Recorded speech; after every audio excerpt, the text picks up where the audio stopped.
தாசி அவ குளத்து வழக்கப்படி அவ அப்படித்தானே இருப்பா. அப்ப தாசி மனசுல நினைக்கிறா, என்ன ஆம்பளை பிள்ளைய வச்சு நம்ம என்ன செய்ய, நாளைக்கு என் பேரவன் எடுப்பானா நான் ஆடின மாதிரி சதலாட்டம் ஆடுவானா, நான் ஆடின மாதிரி ஆடணும்னு சொன்னா எனக்கு ஒரு பொட்ட பிள்ளை தானே வேணும் அம்மையப்பா அப்படின்னு மறுபடியும் அம்மையப்பனையே வணங்கி நிக்கிறாய்யா. வணங்கி நிக்கிற பொழுது அவளுக்கு கொஞ்ச நாள் ஆச்சு. அப்படியே அம்மையப்பனை வணங்கிய காரணத்தால நீர் விடுதா பொட்ட பிள்ளை வேணும் இல்லையா. பொட்ட பிள்ளை இருந்தா கூட மாட வேலை பார்க்கும், நம்ம தொழில செய்யும். பரம்பரையா 7 தலைமுறை ஆடிக்கிட்டு இருக்கும் சதலாட்டம். சரி நமக்கு பிறகு ஆடுறதுக்கு ஆடு வேணும்ல அப்படின்னு ஒரு பாவமும் செய்யல. சுவாமி என்ன அம்மையப்பா என்னையா ஒரு பாவமும் செய்யலையே. தலைப்புள்ள ஆம்பளை பிள்ளை ரெண்டாவது உங்க கையில தான் இருக்கு. உங்க கையில தான் இருக்கு. ஒரு பொட்ட பிள்ளையை தந்துட மாட்டியா? ஒரு பொட்ட பிள்ளை வேணுமே. ஆமா என்று சொல்லி அம்மையப்பரை வணங்கி நிற்கக்கூடிய நேரத்திலே மீண்டும் சிறிது காலத்திலே அந்த பழகை நல்லூர் தன்னதிலே சிவகாமி தாசி மீண்டும் கர்ப்பமாயிட்டா. கருவுச்சு இருக்க ஐயா, சந்தோஷம்.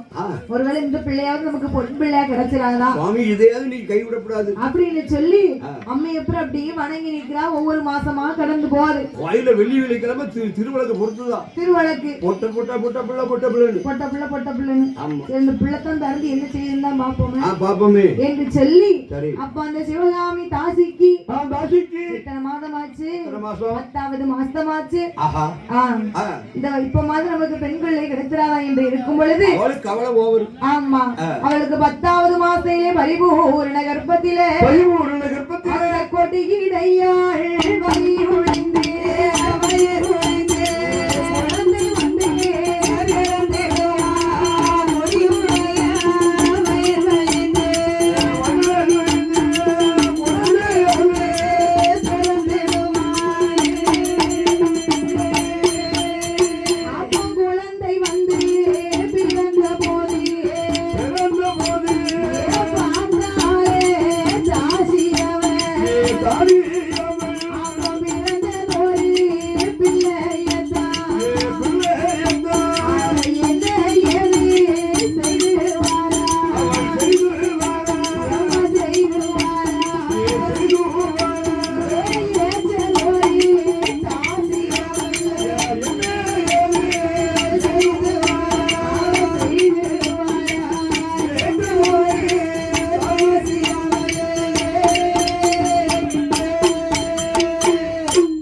கர்ப்பத்துல வந்து பிறந்திருக்கு.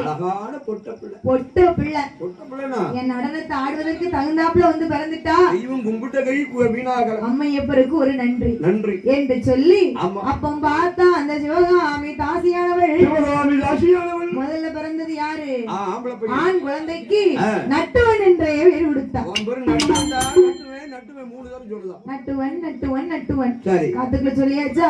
முதலாவது பிறந்த ஆண் குழந்தைக்கு நட்டுவன் என்று, இரண்டாவது பெண் பிறந்தாலே குளத்தை காக்கிறதுக்காக வந்து பிறந்தா.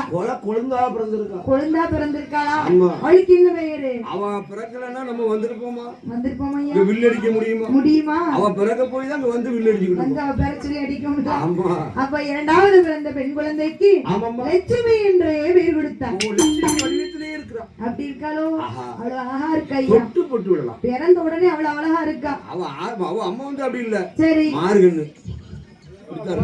மார்கண்ணா இருந்தா போற வீட்டுல நல்லா இருக்குமா? அது வந்து வலது கண்ணு மார்கண்ணா வாழ வைப்பா. சரி நம்ம வீட்டுல ஈடேறி போவாளுக்கு இடது கண்ணா மார்கண்ணு.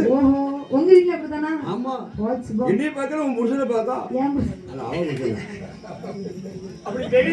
ஆமா வருஷத்துல 3 அப்பாட வித்துக்கிட்டு இருக்கீங்க.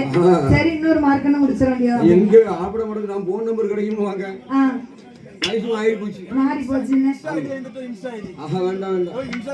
அங்கதான் போகணும். 4 கால் மண்டபம் பக்கத்துல இருக்கோ. நமக்குலாம் உனக்குலாம் உழைச்சு போட முடியும். பாருங்க அவர் சீட் அந்த சீட்டை நான் இருக்கணும். அதுக்கு தானே அப்போ அந்த சிவகாமி தாசி இரண்டாவது பிறந்த பெண் குழந்தைக்கு லட்சுமி என்ற பெயர் கொடுத்து